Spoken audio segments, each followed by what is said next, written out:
আজ মহাদেবী কামাখ্যার এক অদ্ভুত পূজা আমরা দর্শন করছি। সাধক তথা পূজারী কেন্দ্রকলায়ের মন্দিরে উষ্ণা কামাখ্যা আরতির সময় সরল নদীর মধ্যে গদর করে আরতি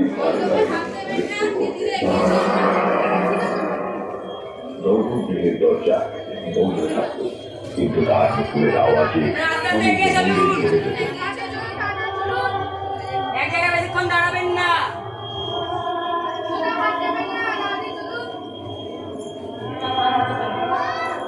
অন্যান্য পূজারীরা এই কথা কোচ রাজাকে বলে।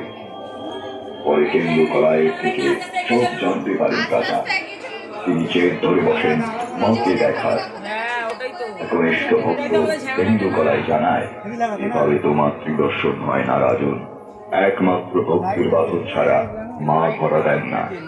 কেন্দ্রকলায়ের বারক সত্ত্বেও রাজা নিজের ইচ্ছায় দেবী দর্শন করার ইচ্ছা প্রকাশ করেন। কেন্দ্রকলায় নানাভাবে রাজাকে বোঝাতে লাগলেন, এরকম ছল চাতুরি করে জগন্মাতার দর্শন পাওয়া যায় না। নাট্য মহারাজ সেসব কথা উপেক্ষা করে পূজারীকে নানা রকম ভয় দেখায়।